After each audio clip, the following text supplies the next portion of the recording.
we can commence with a formal agenda. And the meeting materials are, the meeting agenda is available at the link in the chat.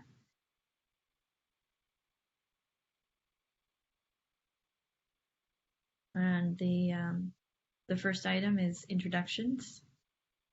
And if we could have the board members introduce themselves, and if you could pop at one to the other, that would be great, so we know that you're here.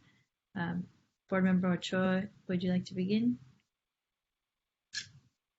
Hi, this is Melanie Ochoa. I'm with the ACLU of Southern California, coming from SoCal, unsurprisingly.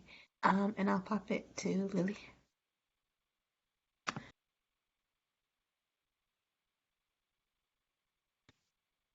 I was muted there. Thank you, Melanie. I'm Lily Kajavi. I'm a professor of math at Loyola Marymount University, so also in Southern California, and an appointee of the Attorney General's office. And Board Member Guerrero, I know you said to popcorn, and I'm sorry I can't see who else is here. Would you be willing to Yes. direct it? Thank you. Board Member Kulkarni, you want to introduce yourself?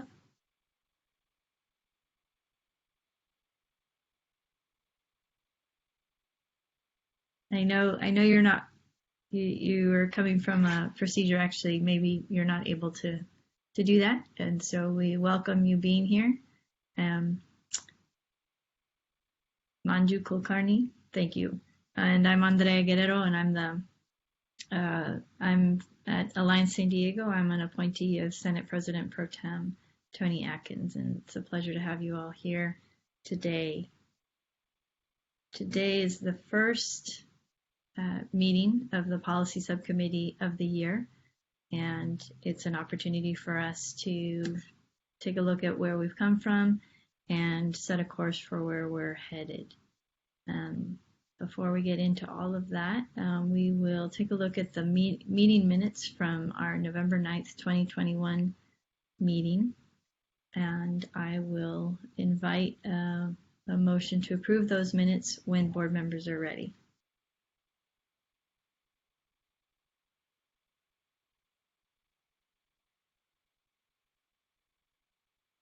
Didn't have any comments on the minutes. I'm happy to propose that we approve the minutes. But I don't know if anyone wants to second.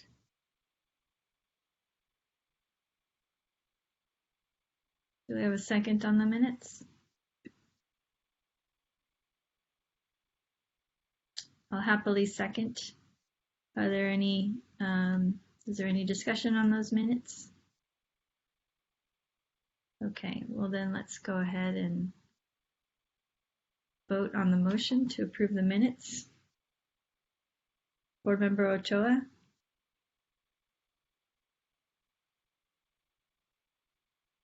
And if you're not able to speak, you can chat. I don't know if you heard me. I said I approve. Can you hear me? Great. Yes. Great. Great. Board Member Kulkarni?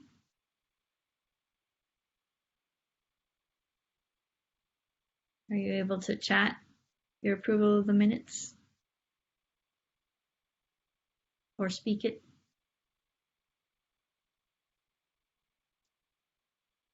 In the chat, that Board Member Kulkarni is having an audio issue, and I wonder if it does make sense to try logging off and returning.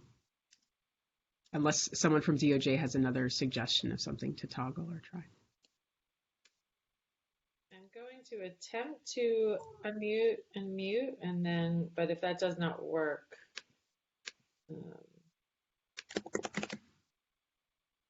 and others are saying no sound nor video yet either. So I'm wondering, I can hear everybody, and I think folks can see me when I turn my video on. So I think for folks who are having audio troubles, it may make sense to log off and log back in, since I think some folks seem to be having trouble with audio, but it seems to, once folks log back off and log back in, it seems to work. Okay, I'm going to do that. I'm going to end and come back in. Okay, could we say let's take 3 minutes for everyone to, whoever wants to try that, just so that. Yes. Okay, yes. Great. Thank you. Okay, we'll see everyone in 3 minutes. I'll be here.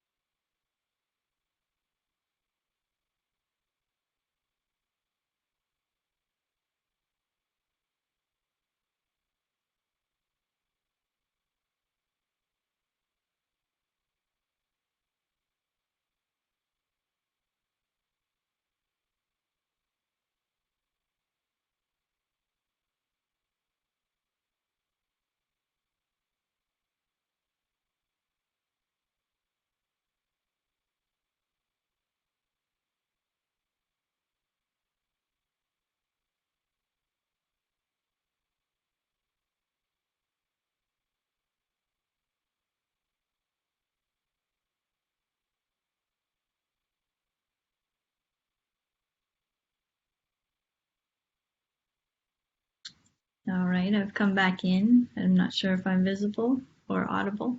I am visible? Now you are. Yeah, great to see you. Okay, Yes, good. we All right. can both see and hear you. So great. And it looks like Manju is back on. Manju, I don't know if you were able to hear us. Can you hear? Can you hear us too? Okay, great. Here. Wonderful. Okay. All right. So where we left off was we had a motion with a second to approve the minutes, and we had an approval from Board Member Ochoa, and we were awaiting a vote from Board Member Kulkarni.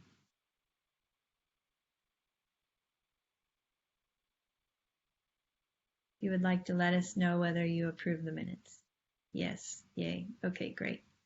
And we have the two that motioned, and I also approve the minutes, so the minutes are approved. We can press on. We now turn to an update from DOJ. Turn it over to you. Good morning, everyone. This is Allison Elgart from DOJ. Thank you all for joining us for the Racial and Identity Profiling Advisory Board meeting, the State and Local Policy Subcommittee meeting. We just wanted to briefly update you all. This is our first meeting of the year, so this is really the meeting where we are setting up this section of the RIPA report for the coming year, for the 2023 RIPA report. And last year, the policies and accountability section covered several different topics. And so this meeting is really the meeting where the subcommittee will determine what topics you all are interested in discussing for the upcoming year.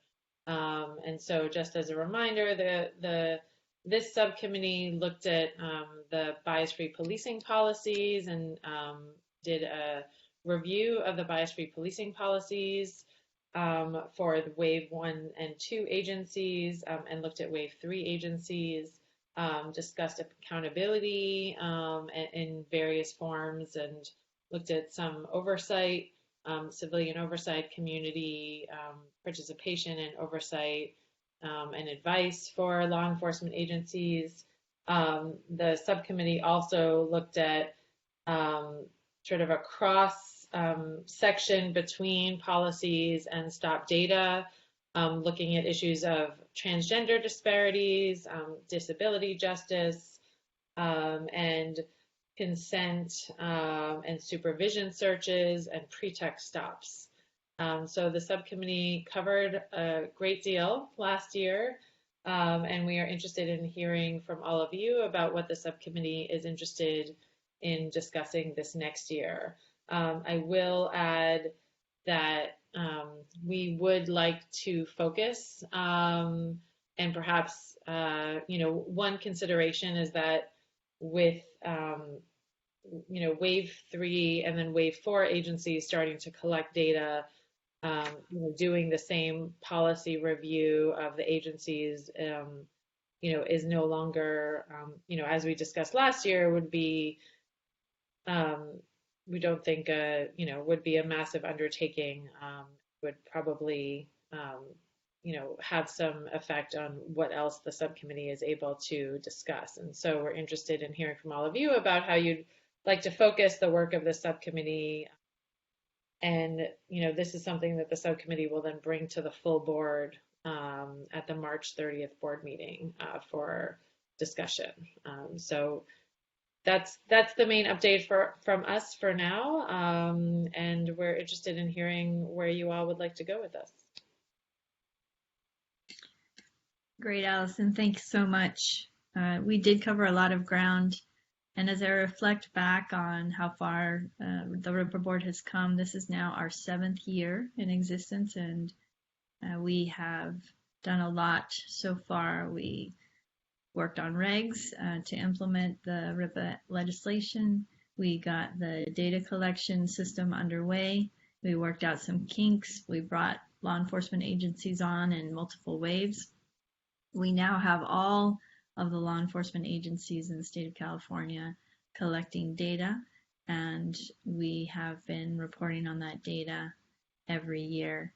And so we're really at a new point in this work where we can move from the many challenges of collecting data and working those kinks out to thinking about what that data tells us. And this is the right committee to be thinking about actionable information, right?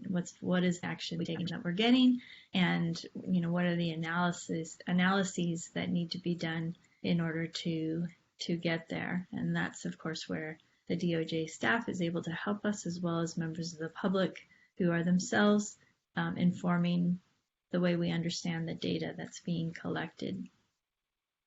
Now, Andrea, sorry to interrupt. Just to that end, I did want to also let everyone know that the recommendations that were made by this subcommittee and by the full board were sent to every member of the legislature. So I wanted to let you all know that the recommendations that the board is making are getting communicated to the legislature. So I know that's something that you all will want to discuss for the coming year as well. Yeah, that's great. Thank you, Allison. So this is going to be an exciting year. I'm super excited to be a part of this committee. I hope that my sister board members are also excited about being on this committee, and that you, the members of the public and DOJ staff, are excited about it as well. I think this is a real opportunity to dig a little deeper than we've been digging so far. I know that DOJ is very interested in having us focus on just a few things and to really start to go deeper on things, do less canvassing, less surveying, and do more deeper analysis and policy recommendation. I think that is very wise. And so I would love to open it up to board members to see what surfaces for you as priorities for this coming year and thinking about policy analysis and recommendation work. While you're getting your juices warmed up, you're thinking about it, I'll share my initial thoughts, and so my primary interest is in accountability models and moving this information that we've been collecting into real, meaningful accountability models, and helping law enforcement agencies, policymakers, and the public implement meaningful accountability. So that would be one area. I know that we made a recommendation last year on pretext stops. We only touched the surface of the issue of pretext stops, and there was a lot more work that could be done around pretext stops and bridging the data to the policy. And then one other issue which has come up a lot, which may be worth delving into, is law enforcement in the schools. And we haven't yet gone very deep on that issue, and that might be something of interest to my sister fellow human beings who are part of the board.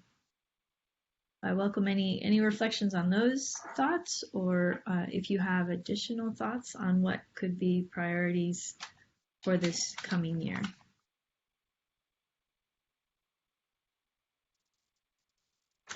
Thank you so much for starting us off. Those are great points, and there's so much to be done. And I'm really excited looking at this year at the possibilities. When I look back at the report last year, I look back not only at the recommendations that came from this committee, but the report as a whole.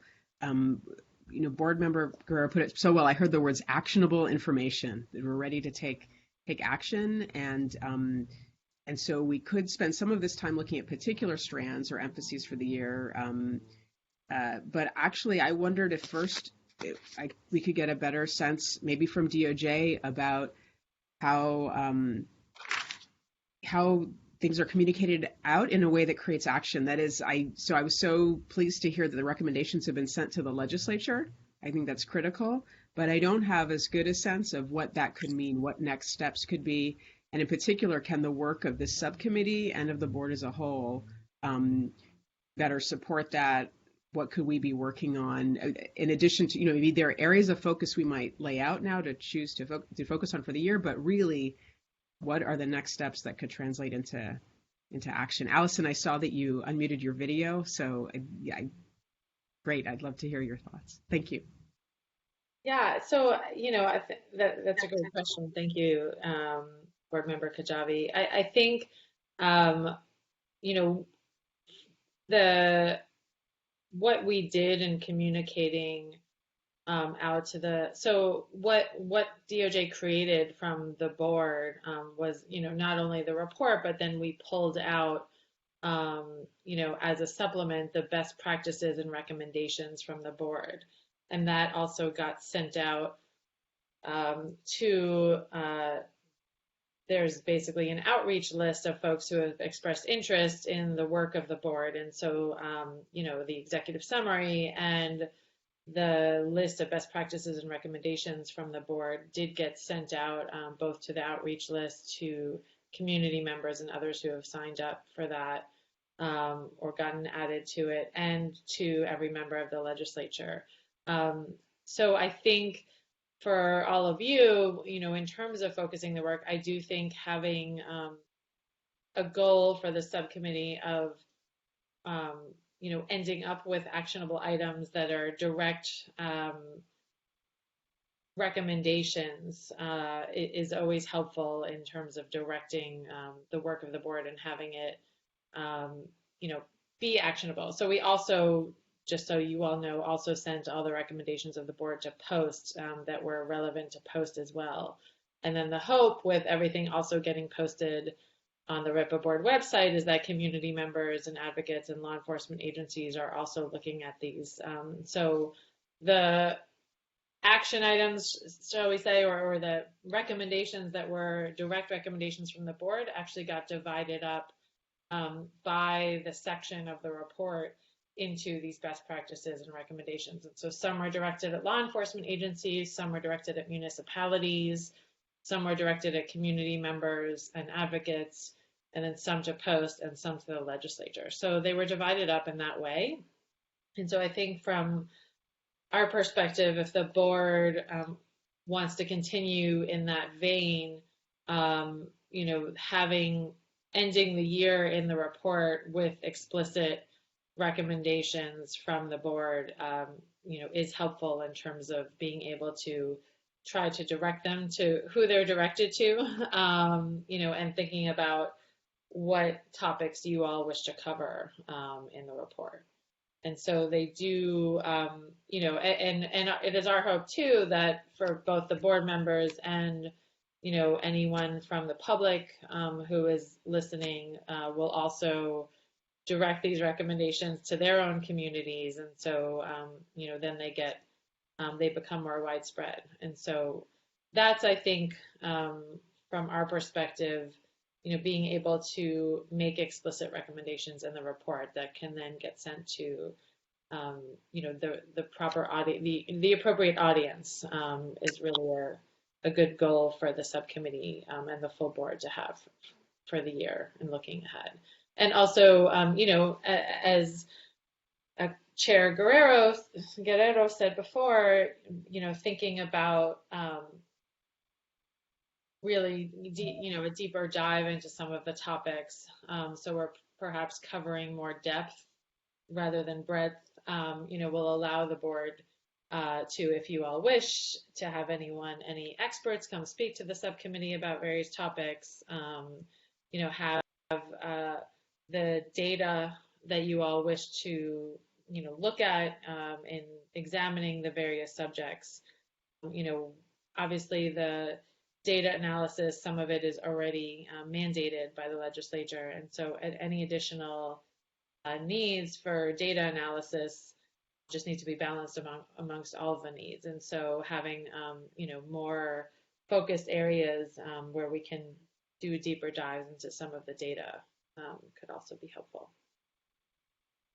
Hopefully that helps. Yeah. Does That that gives help? you, Yeah, I think our job is not to move the policy recommendations, but to make them.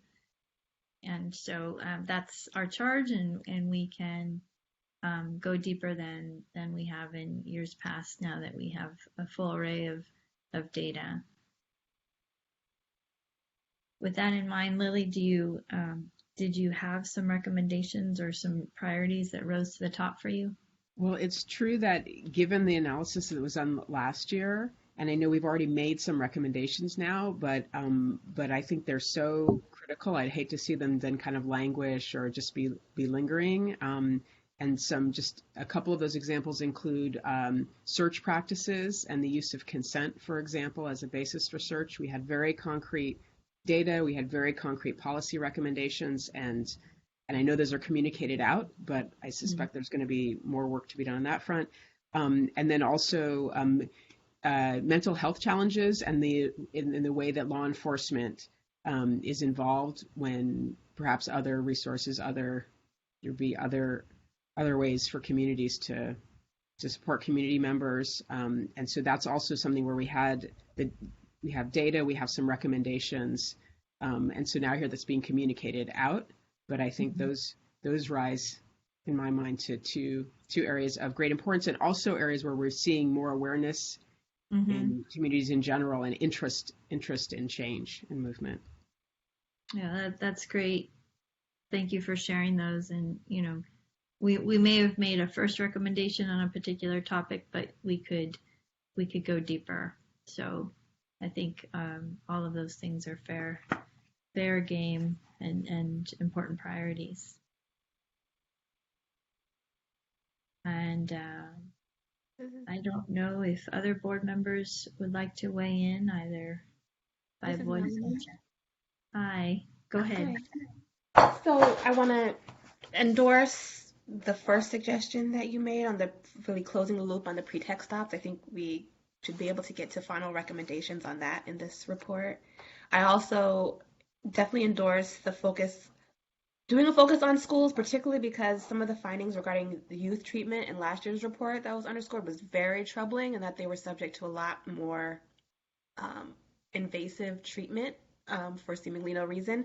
I did have a question, though, whether this year's data would really have a lot of that information available. I think schools, I don't know that they're going to be reporting back for this year, and it may be better to hold that off for next year. So I'd like to hear the DOJ's opinion on that, just if there is sufficient data for us to do the deep dive into that for this upcoming report. I know that we've moved away, because there's going to be so many more agencies, moving away from a deep dive on the policies, but I do think one thing that had been missing in the past ones, and I think is necessary to do, is thing I'd flagged before, is to identify whether or not the agency's definition of profiling even matches up, includes the same kind of elements as the state definition. As we saw, in our prior, looking at the early examples of like the post training and engagements with agencies, they often do not consider, if there is an actual basis, a reasonable suspicion basis to stop someone, they think that it cannot be profiling, even if part of the reason why they want to stop them is because they are a particular identity.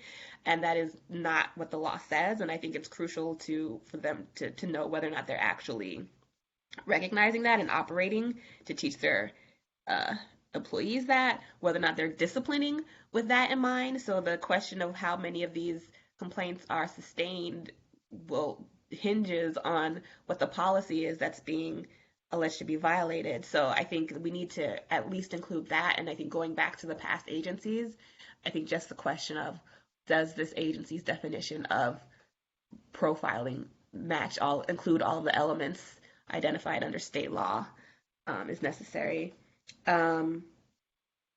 Another thing that I would like to see, and this might be useful as we're now having so many agencies, is better understanding of how statewide policy impacts um, profiling at the agency level, specifically thinking about state agencies that disperse money to law enforcement agencies. Are they taking action to fulfill their obligation under Government Code 11135 and RIPA to ensure that the agency is not violating state or federal law with respect to bias profiling?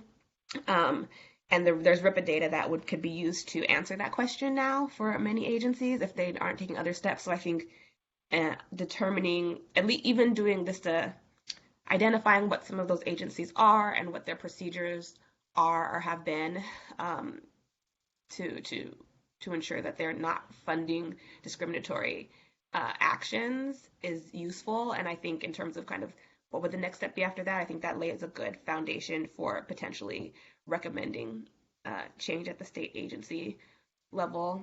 And then another possible subject could be access policies to the data. I don't know if this necessarily falls under our subcommittee necessarily, or it's more kind of that's the broader kind of RIPA board should be concerned with kind of how are folks able to access the data. This could also be under the Stop Data subcommittee, I guess, as well. But admittedly, like I have had some issues even accessing the data with my ACLU hat on directly from DOJ. I know other folks have had issues accessing data from their local agencies, including trying to assess thousands of dollars in fees for pulling data if they're not submitting the data automatically to the DOJ, and they do it just in a like twice a year. And if they're being asked for the data outside of those specific time periods, they're being, people or requesters are being charged thousands of dollars for fees to get that data. So how is the data being made available to folks? And then the flip side of that, which kind of also goes to Lily's point, is just examples of how this data is being used to positive effects throughout in places where it's been used already. And again, that's why I think it maybe falls outside of just our umbrella, but I think showing the value of this data being collected, where it's been used to uncover kind of patterns and practices, if it's been used if agencies have adopted some of the recommendations, et cetera, I think that would be useful, one, to give future agencies ideas of how they can, and advocates, how they can cut the data, look what things to look for in the data to uncover bias, and reactions that they can do, how agencies can investigate themselves, how advocates can push for other forms of oversight, and then also pushing for statewide change. So I think those would be some things that I would like to see. Again, not necessarily all that falls directly under our umbrella, although it could, but I think some of this goes beyond just our subcommittee. Yeah, those are all great recommendations.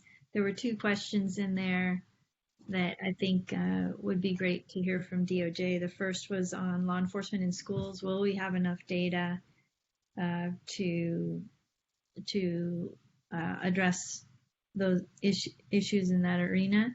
And then the second question was about access. Perhaps that's an issue that could be taken up by the full board, and maybe that could be fed to the board chairs for consideration about how the full board could address and across multiple committees. DOJ, do you want to weigh in on those two things?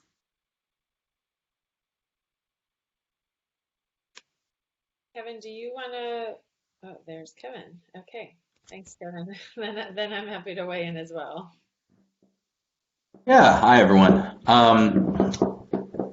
With the first, so I'll say the data that we'll probably be examining in this year's report, right, will be data collected in 2021.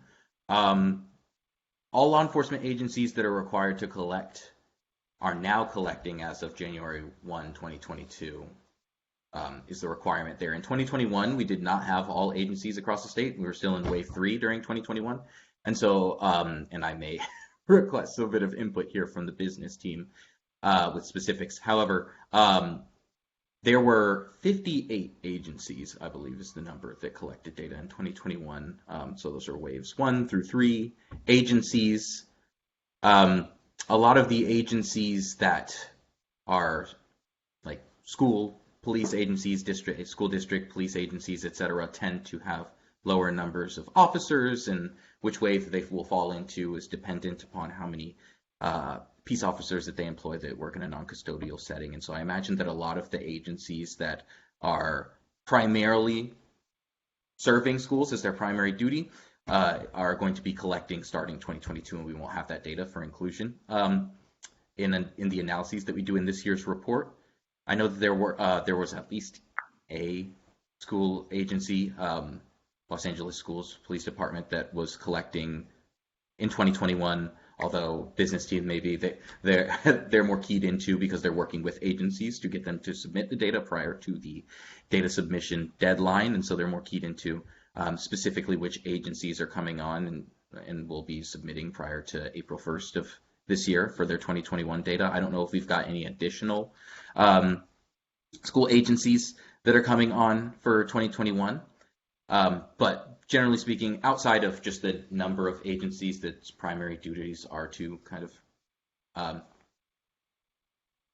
of serve schools, we also have the issue of, a pandemic in 2021 as well as 2020, and still even going on now. But school life for some schools, I imagine, has returned closer to normalcy. However, I think during a sizable portion of 2021 that K-12 campuses looked a lot different than we would normally see, and so if we're examining data from 2021 about stops that occurred on K-12 campuses, that might look different than we would have seen if we were looking at these data, for a year prior to, or hopefully here after we were going through a public health crisis. And so those would be some considerations there.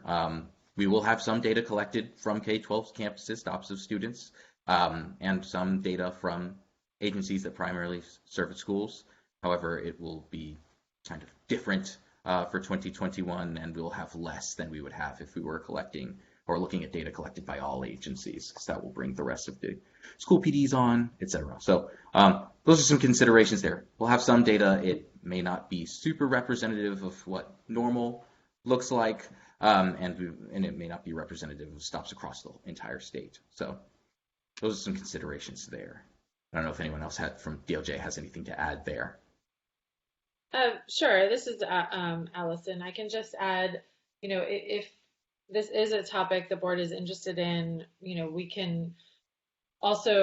have the potential to do something similar to what the subcommittee did last year with pretext stops, and looking at and introducing the topic and looking at some of the background research and some initial data, and then perhaps taking a deeper dive next year too. Obviously there's a lot of research and expertise out there that goes beyond the RIPA data, but we can think about how to include what RIPA data we may have, and then as more agencies get added on, take a broader look at that too. So just wanted to raise that as another possibility with the subcommittee. That's something we did do with pretext stops last year, if you all are interested in taking the deeper dive this year.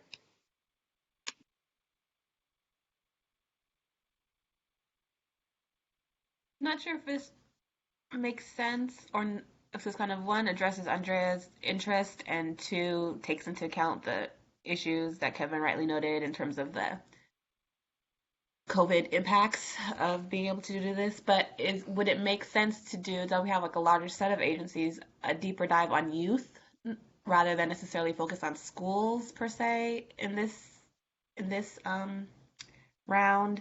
And then once we have more school data, look at that, even if it is not necessarily, it's off because of COVID, or even move it for another year. But maybe youth could still be a focus rather than schools. I don't know. If Andrea, that suits you.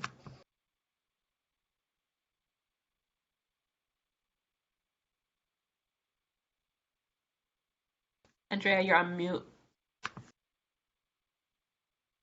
Thanks. I like that a lot. And I wanted to give DOJ a chance to clarify around access to the data, whether that's something that they could bring to the board chairs. I know we have to be cautious because of the Bagley-Keene rules.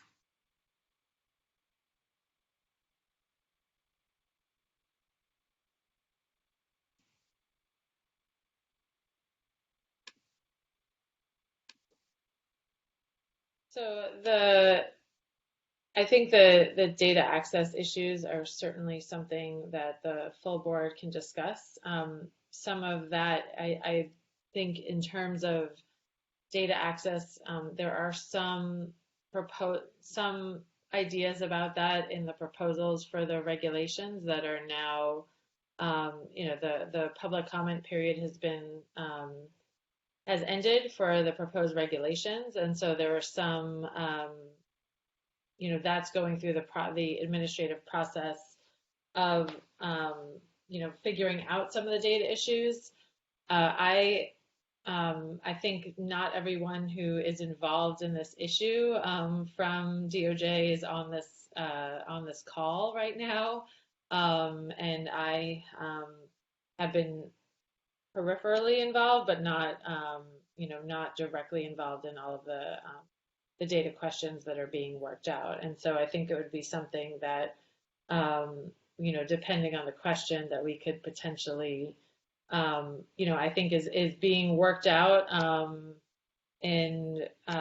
with the various parties that are involved in terms of access specifically to some of the narrative fields and some of the other data, because I know our office is responding to a lot of PRA requests about that. So it may be something that can be addressed by the full board, but I think it would depend on having all of the necessary folks, on board and able to discuss it. But I do know that some of the issues that have arisen with respect to the data are being addressed in the proposed regulations that are working their way through the administrative process now. Okay, that's helpful. All right. Are there other thoughts about focus from board members? I guess kind of a little bit of follow-up on that and the question of kind of examples of uses of the RIPA data. Do all of the, I can't really recall now, but do all of the pieces of the RIPA report have to fall under a particular subcommittee, or can something be kind of just generally applicable to the RIPA work, such that we could include this, or do we need to kind of attach it to some subcommittee? I think there are aspects that can be addressed by the full board. The challenge is just that the full board, it just has to discuss all of the issues of the subcommittee and the full board, but there have certainly been issues that the full board has addressed. In terms of how the agencies work with and use the data, that's not something that DOJ has access to. That's really an individual agency decision and determination. And so, I think we'd have to think that, the board would have to think about how you all would be interested in getting that data and getting that information, because we are aware of how some agencies, when they tell us, and ask us for, assistance or a review of the regulations and what they permit, we are aware of some agencies who are working with academics or other institutions to review their data. But we do not, we have the data that's collected from the agencies, but we don't necessarily have the information about how the agencies themselves are using that data. Yeah, and I'm not sure that that's what we were trying to get at. I think we're trying to get at public access to that data. And so I would make a recommendation that that we forward to DOJ a request to brief the full board on how data is accessed currently by the public, and to do some analysis on uh, potential obstacles and how they could be overcome. I think that would be very helpful for the full board. I don't know how other board members feel, but I think I I don't regularly access the data. I don't actually know how one would do that, and it would be good to get an understanding from DOJ about how that is done, and what we're communicating out to the public in order to be able to access that data. This is Melanie. Yeah, I agree. And when I was also suggesting of examples of how it's used, it doesn't need, I wasn't envisioning uh, like that we would have every example or we would need to go through all agencies. Just exemplars would be perfectly fine. And I would love to hear examples of it being used by outside of the agency. I know I could bring examples from the LA context by um, reporting agencies and other entities. So I just examples of how it can be used to push forward how we understand policing. Um, ACLU might even have a report out by the time the RIPA report comes out, which also releases some of this data. So I mean, just examples I think would be great to have. And Kevin, do you want to speak to Open Justice and where that's at? Because there may be folks on this call who are not, um, not aware of Open Justice.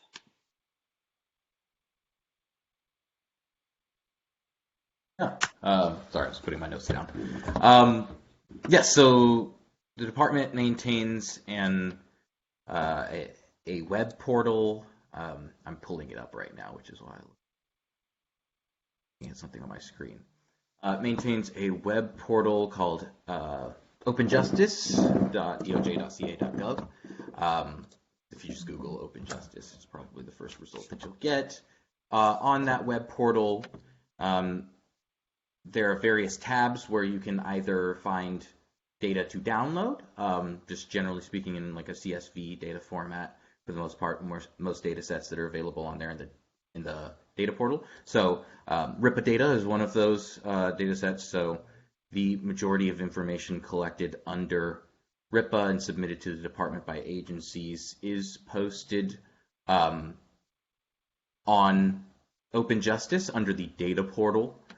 So there's 2020 data there, 2019 data, 2018 data. They're posted currently. And then there's also under the data exploration and data stories tabs, there are also data visualization tools that a team at the department puts together that allow users who may be interested in looking at aspects of the data, but may not have, say, the software or technical skills necessary to download and format and analyze large data sets such as RIPA. That allows for them to do some data exploration. It's not going to be as in-depth as someone would be able to perform if they were able to just import and analyze the data themselves using a statistical software program. But those tools are geared more towards individuals who are lay in their skill set and just want to use point and click drop-down menus, et cetera, and look at charts and graphs. And so there are tools available there as well that allow for users to look at general information for each of the RIPA years that have completed, so 2018 through 2020 currently. Some overall stop data statistics that can be filtered by agency and by year. And then as well as Kevin, I'm just conscious of time. I don't think you need to give us here the tutorial on how to access data. I think what the recommendation is that I made was for DOJ to do that to the full board when we meet next, so that we both have an understanding of how people are able to access data now, and for DOJ to also provide an analysis of what the obstacles might be, obstacles that you're aware of, and so we can have some conversation around it. Okay. Yeah. Yeah, I appreciate the information, but it's not on our agenda today. I think it just arises from the conversation about what should be some of our priorities. Sounds good. Well, to harken back to some of Allison's points from before, I think that it's good that this subcommittee is bringing that up, because I think a lot of the actors that are at the department that are running through some of those issues now are not the ones that you generally see that attend these meetings. So, having some advance notice so that we can loop those groups in is appreciated. Yeah, no, that sounds great. Okay. Melanie, did you have other things that you wanted to put on the table for consideration for this year's committee's work? That was all, but just to clarify that to the extent possible, if we can identify some obstacles at the agency level to accessing data, that is useful. I know that's been proposed as an alternative sometimes when folks reach out to the DOJ to go directly to the agency. Some have been forthcoming, some have hurdles. So I think to the extent either at the agency level, at the agency level as well, to the extent we can find out any information about their policies around release of RIPA data, that would be helpful too. For obviously not for next time. I mean that for like as part of the whatever analysis is in the full report. Okay. Lily, did you have anything else that you wanted to put on the table? No, but maybe I just want to echo that some of the data related questions, maybe the data subcommittee will take up as well. And I just want to emphasize the last point that Board Member Ochoa made, I think really points to on the one hand, there's this huge statewide collection effort, and then the Open DOJ, the site that Kevin was describing, but then there's the actual experience that folks might have on the ground in their local communities, and we want to bridge that gap. I know you said that our goal is to make recommendations as a board, but maybe there's a middle way of maybe it gets back to the accountability piece, that is having a recommendation, then seeing where did it land. So we have this data that's open. What's actually happening when folks try to access it? And so identifying obstacles as a companion to that, so what I'll call it's sort of auditing what's actually happening. Yeah, and I think to the DOJ staff, if this was an agenda item that was noticed to the public as a briefing and invitation for input, then members of the public would be on notice that they could share with the board and with DOJ what their experiences have been and offer their recommendations if they have any, to be able to better access that information. I think, framing it as accountability for access is a good way to think about it. To that, Andrea, to the extent we're not, one, I'd like to know whether or not the DOJ thinks that with the number of agencies that we have that we're going to be reporting on for next year, if it's possible to elicit their policies with respect to access to RIPA data. And then secondly, if not able to do that, or even if they answer so independently, is it possible to solicit from the public like some kind of comment, like receipt period, for them to submit letters or comments about their own experiences with agencies, so that we get at least anecdotal reports that we can then look into further if we can't just do a whole reporting of however many agencies are going to be doing this next round. Mm-hmm. And I apologize, I'm not at my best today, so I'm sorry that my thoughts are a little jumbled coming out, but hopefully you understood those two questions. So I guess what would be helpful for us, so what I'm not clear about, so there are folks from the client services program who work with each individual agency to help them on board with their data collection.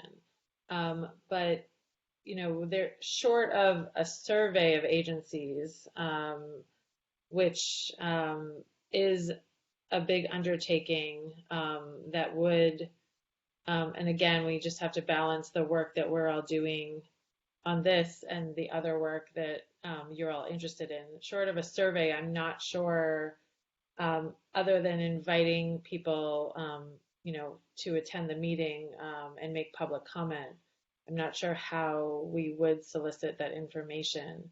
The March meeting has been noticed already. There's a 20-minute DOJ update, so we can certainly include as part of that update a briefing on Open Justice and the status of some of the data access. But short of that, I'm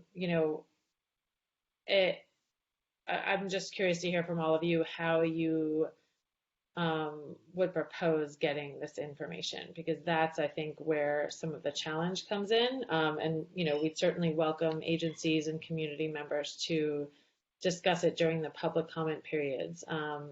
But since the meeting has been noticed and we have not, set aside an hour to discuss access to data, I think that's something we need to think about just logistically in terms of how to get this information, because we are not,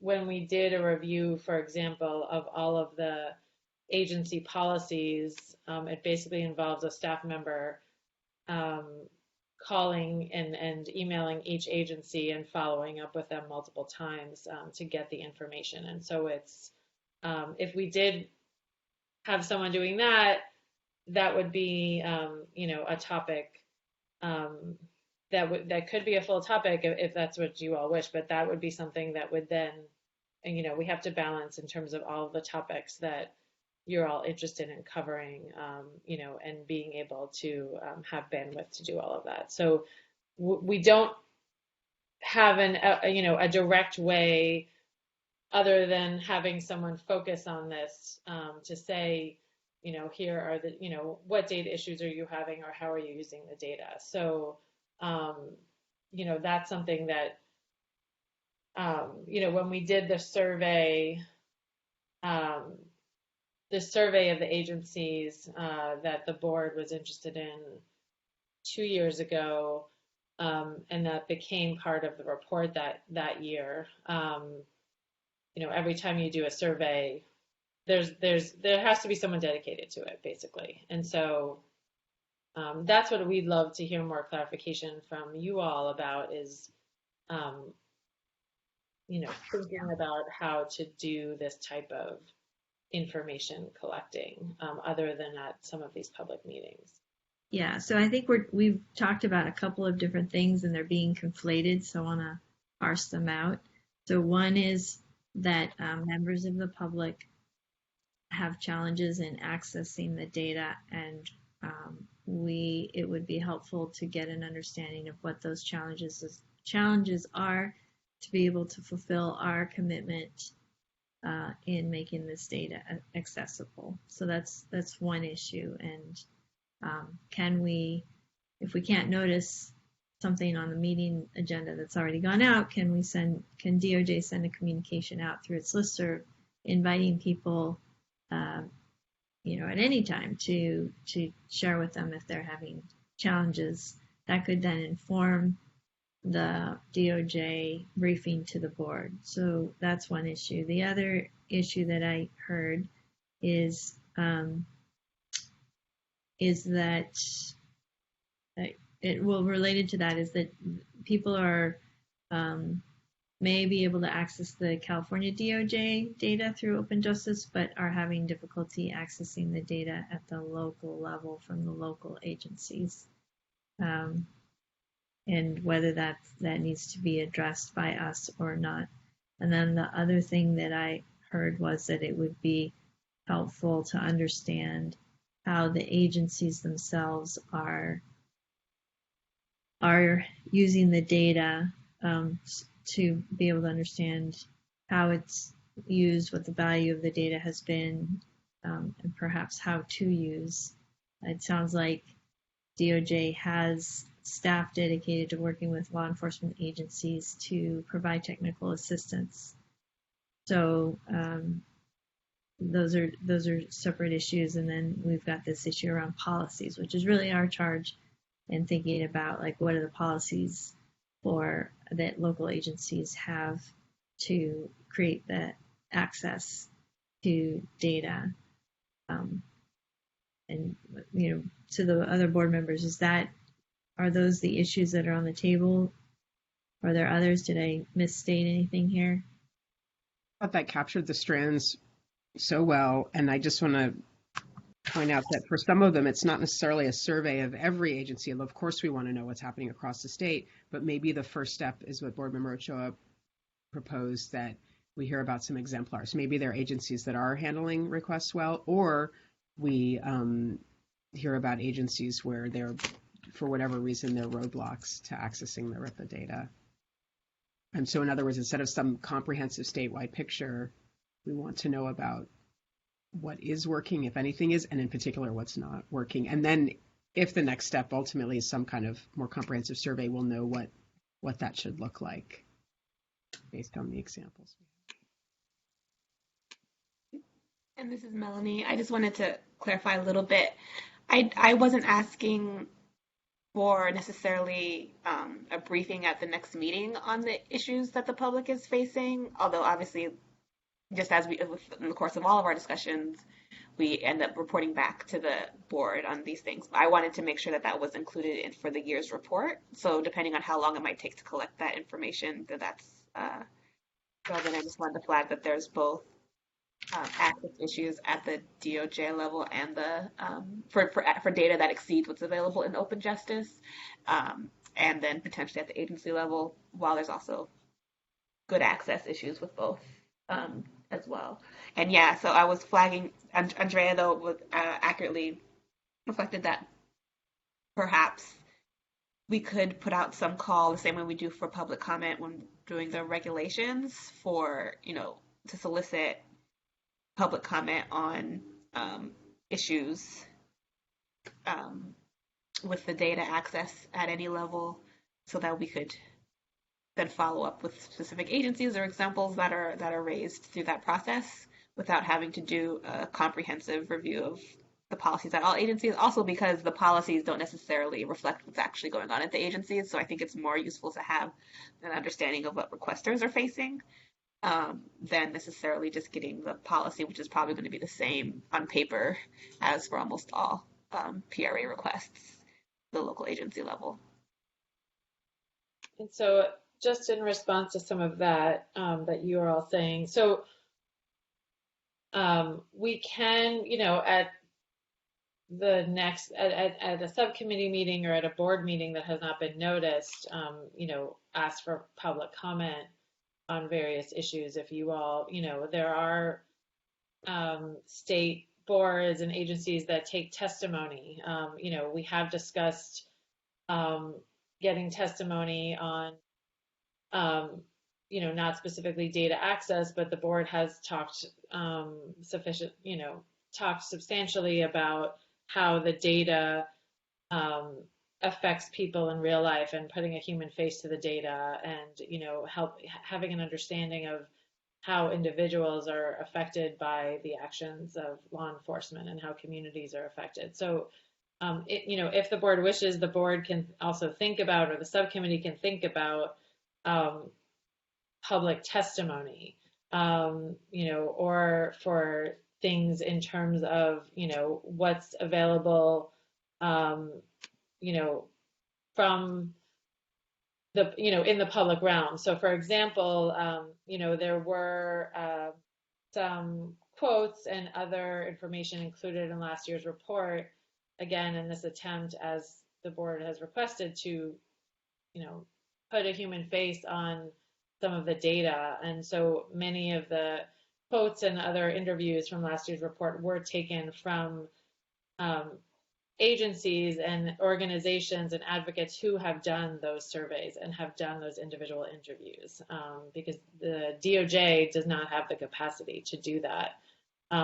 If board members know of, communities and individuals who you would be interested in having come speak to the subcommittee or give testimony, that's something we have discussed. And one subject we've discussed among DOJ is really looking at the individual impact, and the impact of this data, the real life impact, the human impact, the mental health impact. And so this subcommittee, if you're interested in that, that's something that we can talk about.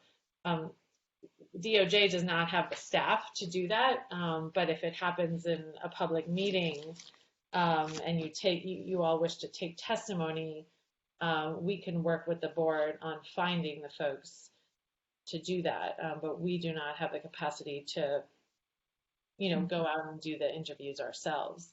But it's certainly something that can be brought to the board. I do want to point out as well that the,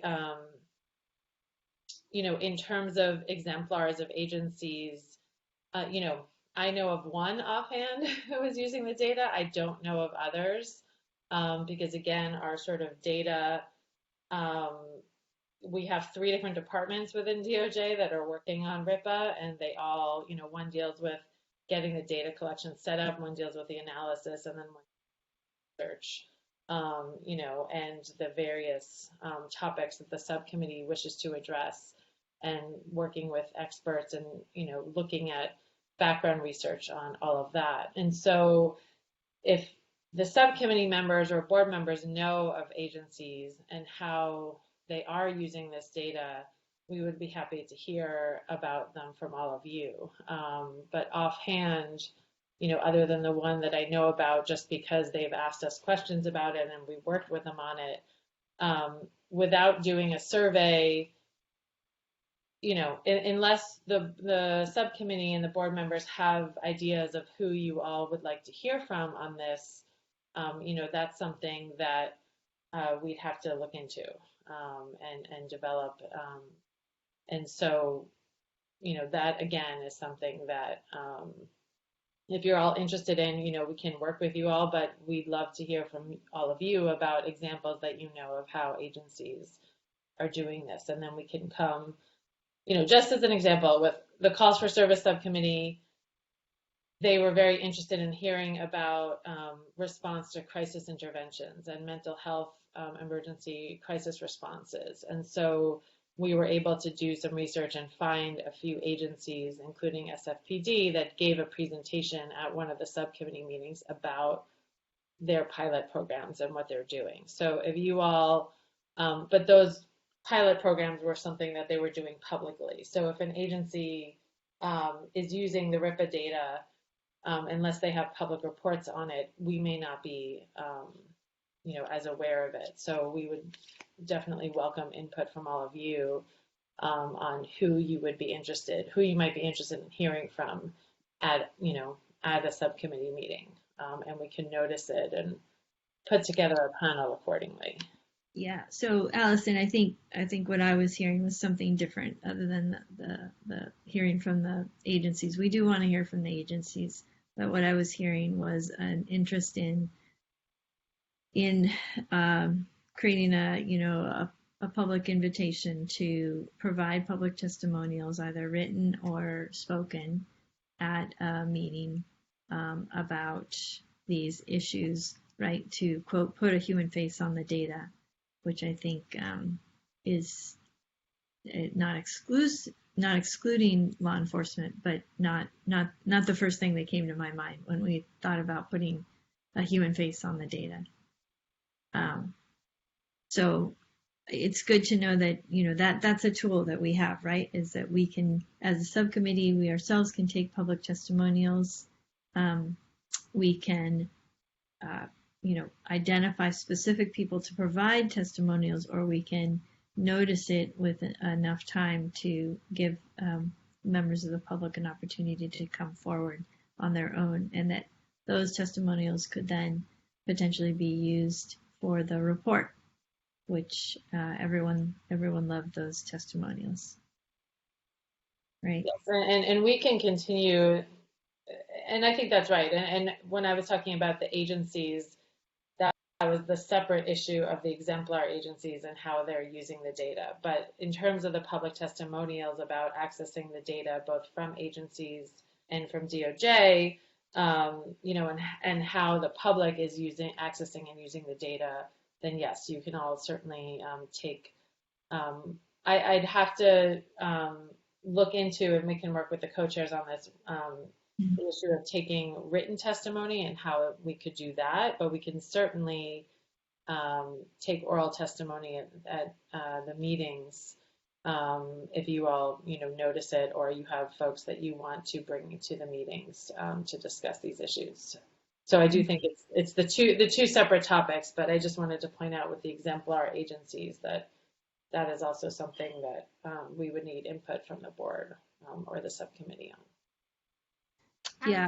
Would it be possible to just, I know like doing the survey is like very time consuming because you try to get everyone to follow up, but what about just sending like a letter to the agency saying like, we're trying to understand how agencies use this RIPA data. If you have any experience, like if you have, what has been your experience? Do you have any data and like examples that you want to share? And then if like 3 or 4 out of the, however many get that letter actually send something back, at least that's still just something just to talk about, to see like examples of what people are using it for. And I think we should definitely raise this to the full board because I think all of us back in our respective, areas are probably coming across this data in news reports or in local advocacy. Like this stuff is percolating to the surface, and we could probably come up with lots of examples that could be like the basis for some of these exemplars as well. So maybe just a more informal request to agencies to respond, and then if that's not too burdensome, so we could get their input as well still, but hopefully wouldn't take as much effort on the DOJ's end to wrangle. And then separately, is there a difference between public comment and public testimony? Like if we just got written public comments versus what you're referring to as testimony? So I think I guess the difference would be soliciting public comment and having it be an open half hour, however long you all wanted to do it, versus I think with other task forces and agencies, often they when they're getting testimony, they actually have it scheduled out with the folks scheduled at various times during the meetings.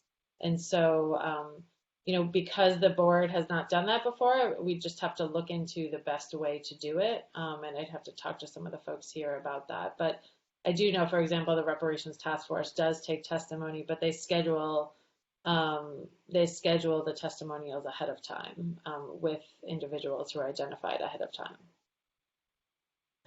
And then to answer your other question, I do want to, because I did not mention this before, we did, in the survey we did 2 years ago, we did ask the Wave 1 and 2 agencies how they were using the data.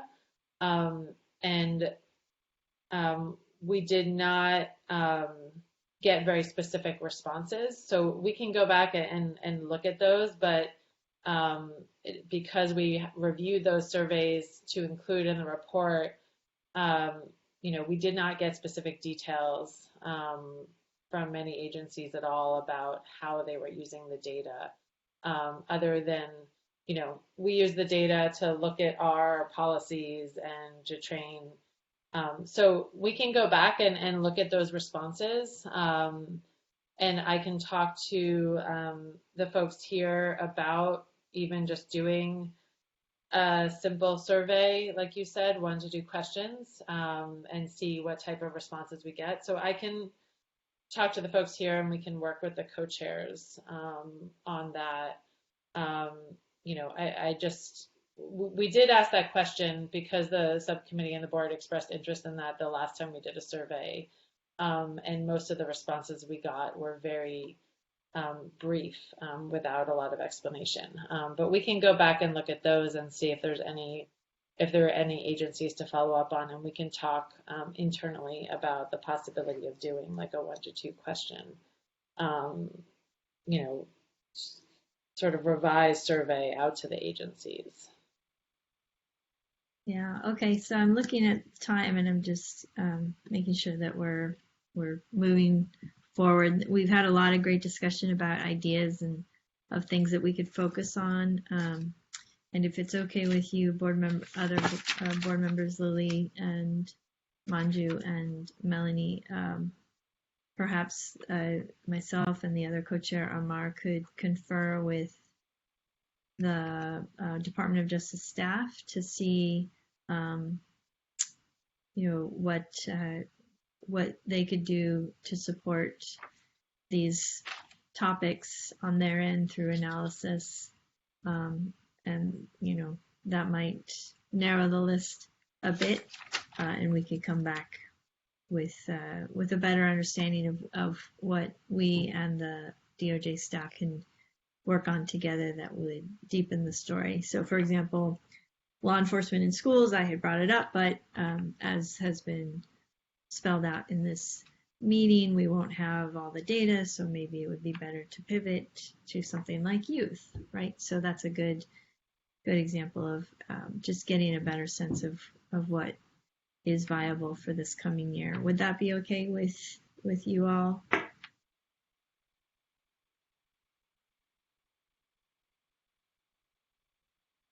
I see head shaking from Lily. Melanie? That's good. Yeah. Yeah, that's fine. Okay. All right, great. Okay, and then we had a healthy discussion on how we could better understand how people are experiencing this data, whether that's at the agency level or the public. And of course, there's like scheduled testimonials. We've done that before on the RIPA board, but we've also had unscheduled, right, just through public comment, and especially in the early days. And I'm not sure how many of you were with us in the early days, but we did a lot of just like listening to people. And that was really compelling. And those were narratives that were used in the reports. So we could certainly do more of that. Well, that all sounds great. So I see on the agenda that next up is a Department of Justice data discussion. So I'll turn it over to you. Is that Kevin? And then we'll have public comment. Thank you. Yeah, so this next item on the agenda is to go over an aspect of the data that was a late year, so late 2021 discovery at the department that occurred after the board had approved its report, but it was an issue in the data that affected a few of the analyses included in a couple of the policy sections. So I'm going to run through that, but before I run through those specific analyses, I want to give the database team an opportunity here to jump in and kind of give you a brief rundown of the specifics of the item that was found, or the issue that was discovered. So I believe we have Melissa Russell here from the database team. Thank you, Kevin. Yes, I am here. Good afternoon, everyone. My name is Melissa Russell. I'm an Information Technology Manager at the Department of Justice, and I'm part of the team that supports the Stop Data Collection System technology. So just to provide a summary, we identified a defect with the extract, transform, and load, also referred to as the ETL process. So just to give some history, the ETL process is an automated process that executes a set of instructions used to extract data from the collection source, transform the data into a usable format, and load that data into the system used to generate all of the reports. The defect involved a single line of the set of instructions that had been inadvertently removed. The defect was resolved by replacing the missing line of the instruction, and processes have since then been put in place to ensure the set of instructions operates as expected anytime a change is introduced in the future. So that's a brief summary, and back over to you, Kevin. Thank you. Thank you. Yeah, so that's kind of the ETL defect, and this was a discovery in December. Is that just as a point, and it was rectified in December post the last board meeting, Melissa? I think that'll be That is correct. It was identified in December and immediately resolved. Gotcha. Okay. And so that'll be important to keep in mind as I go through this. But I'm going to stop sharing my video and start sharing my screen. I have just a couple slides that I put together so that I could go over pre and post ETL defect resolution for the analyses that it affected here. So I'm just mute my video and then share my screen here. Hopefully you can see this. So I'm going to assume people can see this. So someone speak up if this isn't showing. So I'm going to run through a few analyses here that were affected by the ETL defect. So first here, let's go to the next slide. Okay, so the ETL defect in this first bullet point here affected examinations of the field that was the primary reason of stop, reasonable suspicion offense code. So when officers make a stop and they're recording their primary reason for initiating that stop in this stop database, when they selected that reason was reasonable suspicion that the person was engaged in criminal activity, they're also, pursuant to the regulations, required to input a specific offense code in a separate field of what they suspected that person of having violated. And so the defect was that for agencies that submitted their data prior to the December date when this was, when there was a patch that fixed this issue, that we were missing the data in the ETL process. And so there are two sections of the report that referenced this field. And again, only analyses that referenced this very specific field were affected by this ETL issue. And the two sections that contained those were the from data to policies addressing the profiling of transgender people section, as well as the data-driven approaches to disability justice section. And so I'm going to run through. So there was one analysis or graphic included in the gender section of the report that referenced this, and what I have here is a slide basically showing on the left the prefix distribution that was displayed in a prior version of the board's 2022 draft report. And then on the right, separate colors, same information, just to kind of delineate the ones pre, ones post, the fix. The same distribution after the database team resolved the ETL defect. And as you can see here, the distributions look very similar. However, two groups did have a slight fraction of a percentage point change in the distribution of reasonable suspicion stops that officers attributed to suspicion of sex work related crimes. And so that analysis, had it been included in December, would have contained slightly off information. Moving forward, that was the only analysis that referenced that specific field that was affected in that section of the report. So moving forward, there were four graphics in the data-driven approaches to disability justice section of the report that referenced this field.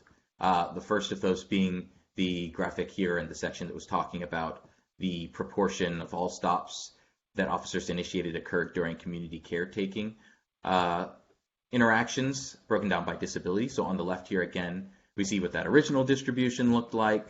And then on the right, we see here what it looked like after the ETL defect fix went into effect. So this is the change of all of the ones that I'm running through with you here today. It was the most stark for a group where you had a 10 percentage point change post the update once the information that was previously missing was filled in through the ETL process. But the main takeaway from in both of these basically distributions would be, and what was said in the report, was that that persons perceived to have a mental health condition had a much larger proportion of their stops initiated during community caretaking interactions than did persons whom officers did not perceive to have a disability. And so that's true of both of these distributions. However, the exact difference there is different. The main takeaway is the same. And that'll be true of the rest of these ones that I'll run through here with you. I'm not going to go into specifics, but I do want to offer these up to show the pre and post for these analyses, just so that people can get an idea of the general net changes here. So this one was also affected, which was search rates by disability and community caretaking. On the left, we have the pre, and on the right there in blue, we have the post. As we can see, the change post the ETL defect fix was between 0 and 1 percentage point change across groups. And similarly, we had around that same amount of change pre and post when looking at the discovery rates of those searches that we were displaying on the last slide there as well. And then lastly, the last section or analysis or graphic that had information that was affected by the ETL defect is this one, which was the use of force rates by disability groups and community caretaking. And here, the percentage point difference across pre to post fix was 0 to 1.5 percentage points difference across groups and community caretaking and non-community caretaking stops. And so those were the sections and that included some analyses that were affected by the ETL defect. So I just wanted to run through those with you today so that we can provide that update after having, because this was an update that the database team had to make after the board last met, and so this was not something that we thought to go over with the board at the last meeting because we didn't know about it until afterwards. So I don't know if there's anything else that anyone else from DOJ would like to add there, but we wanted to provide this information to you so that you could see that there were some changes in the data, but that the overall takeaways from them remained the same, and that the extent of the changes in distributions was fairly minimal. So yeah, thank you for allowing me the time to present that. Thank you. Do the board members have any questions regarding that presentation?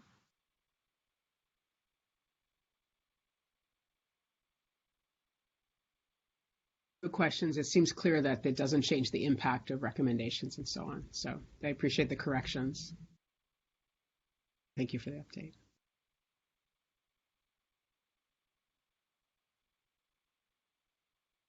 Okay, then I think we can move into public comment. Are there members of the public who would like to speak?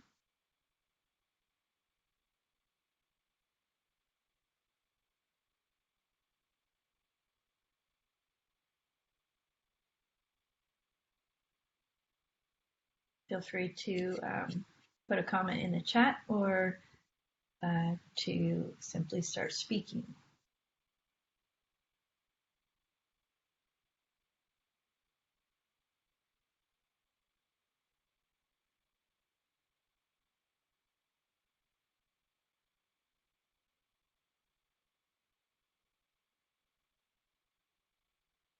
Thank you to Joey Williamson from the Hillsborough Police Department, who responded to our conversation about surveying agencies, who said that his agency would be willing to be surveyed. That was really helpful.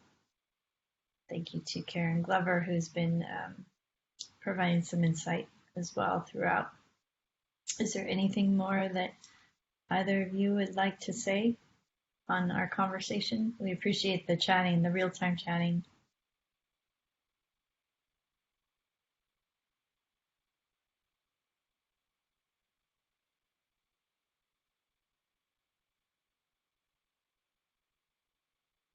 Thank you, Karen.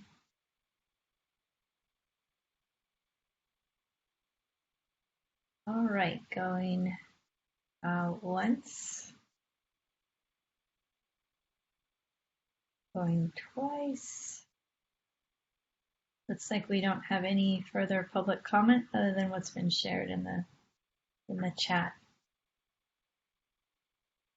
So next on the agenda is subcommittee vote on agenda items, next steps. And I think was that contemplating that we would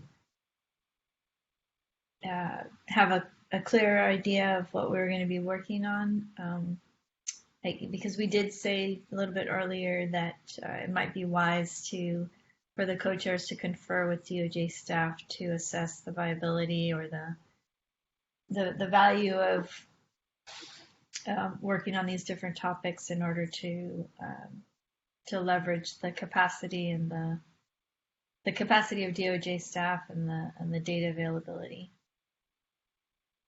So I think we do not, sorry, I'm hearing an echo. Not sure why. Okay. So I think the subcommittee does not have to take a vote, because this is not something that you're all making a formal recommendation on or taking to the full board. But I do think it would be helpful to have the subcommittee, so have a general understanding ahead of the full board meeting of the topics that you're all interested in. So, it's my understanding that you're interested in youth, and doing a deeper dive into youth, which may involve some law enforcement in schools, but is not necessarily just focused only on that. And then, pursuing the pretext stops, and pursuing some of these data access, accountability issues, and accountability models. And so, some of this can be developed as the subcommittee meets throughout the year, and as we do, we are able to work with the co-chairs on sort of feasibility for some of these topics. But I think it would be helpful before we adjourn to have the subcommittee have a bit more of a focus on, are those, because looking at it now, that's, 3, potentially 4 different topics coming out of the subcommittee.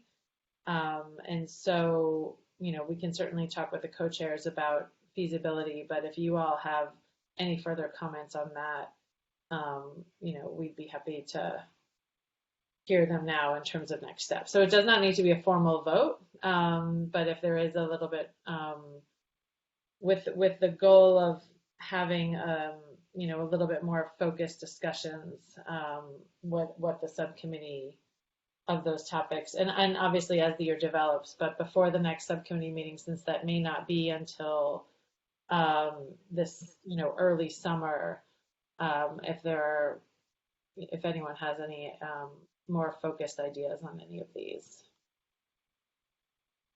So I've been taking notes, and it may be helpful to just say, to reflect what I have here in the notes and see if this is what is emerging, and see if the other board members concur here. So one is, I would say, we brought up both pretext stops and search practices. Those were both recommendations that we made in the last report.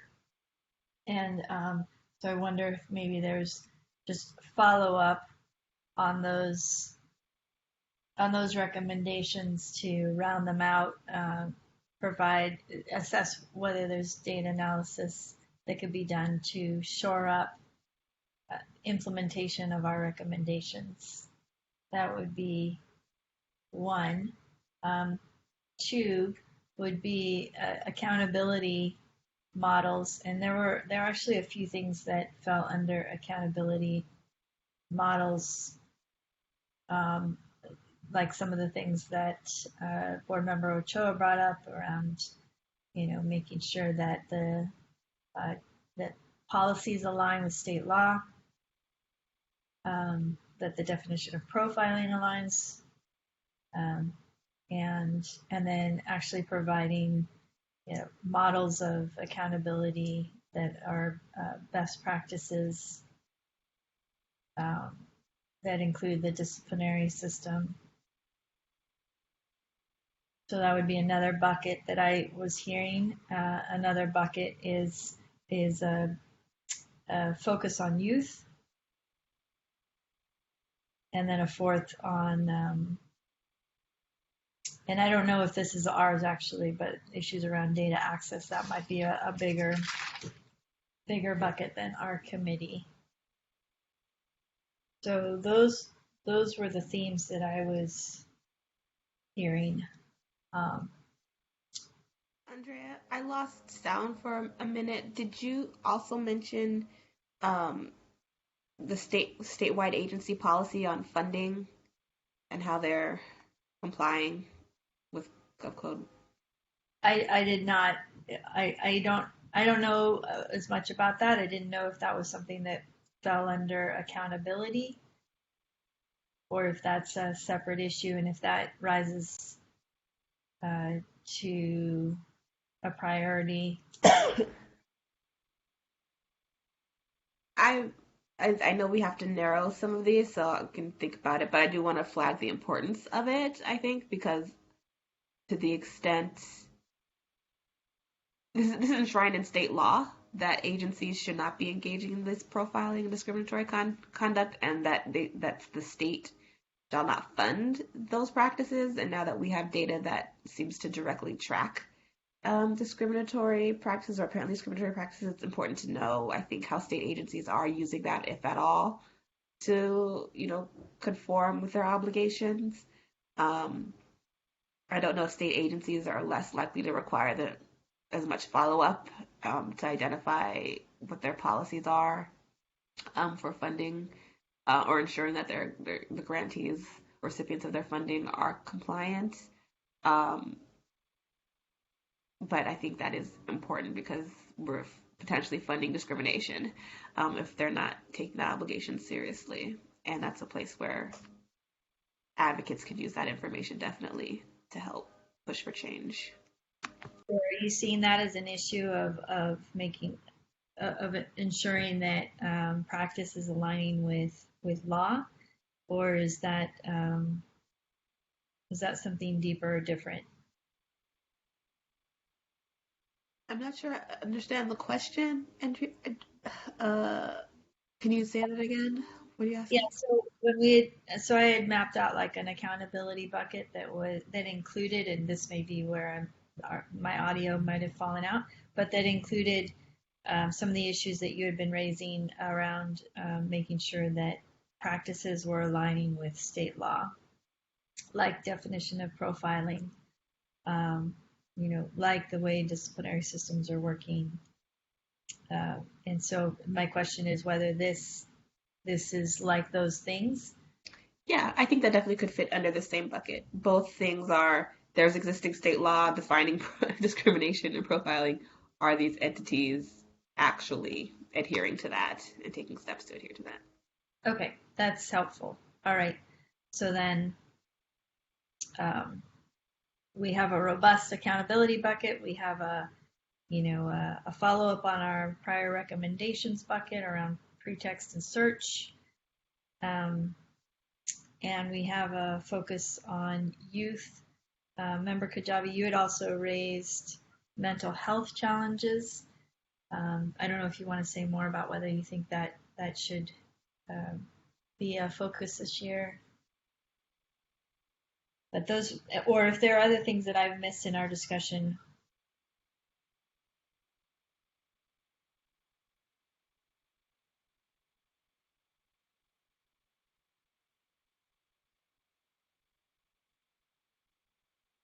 All right, Member Kajabi might have stepped away momentarily.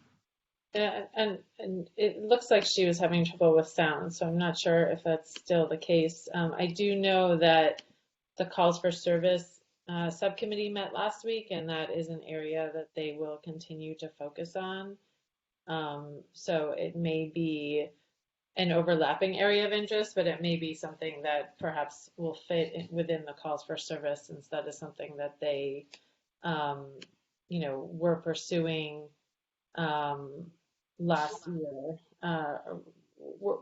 last year, and then we'll continue to pursue this year. Okay, all right. If that's the case, then maybe we leave that off our bucket if they're going to be looking at that. Okay, and then Karen has added some thoughts around accountability. So again, I think what's emerged here is, youth accountability and follow up on our recommendations around pretext and search.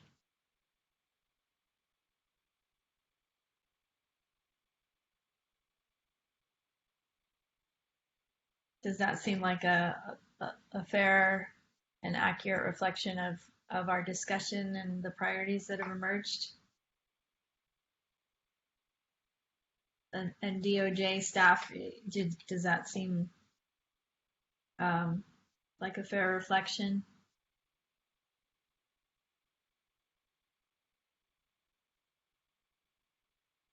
It does to me. I know Lily was going to try to log back in, so I'm not sure if she was able to. But we can, talk to the folks here and look into some of these issues that you all have raised, and work with the co-chairs, ahead of the next subcommittee meeting, and thinking about these issues and how we can help the board address all of them. And we can certainly, in the realm of accountability, look back at what the surveys were in the past and see, what the feasibility is for looking into the issue areas that you all have identified. Okay, that would be great. Yeah. Okay.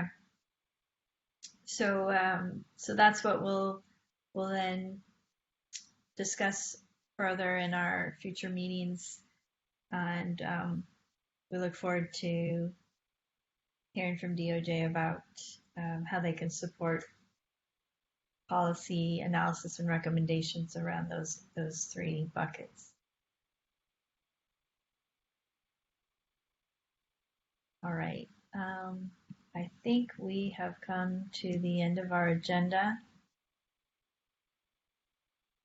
Is there anything else from the board members that they would like to raise before we close the meeting?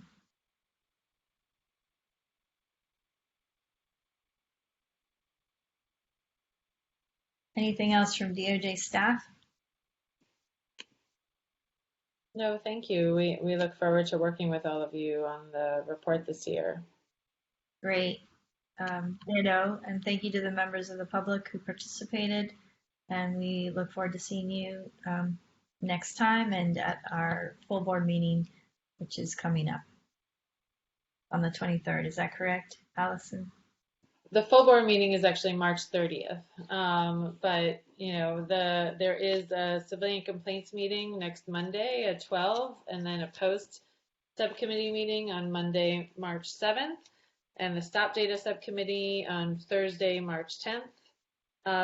All of which the post meeting is being noticed within the next few days, but all of that will be on the RIPA board website. And then, yes, the full board meeting is March 30th at 10:30 a.m. So March we 3rd. look forward to seeing everyone there. Okay, so look forward to seeing everyone at any of these subcommittee meetings or the full board meeting. And with that, we are adjourned. Thank you. Thank you, everyone. Thank you. Bye-bye.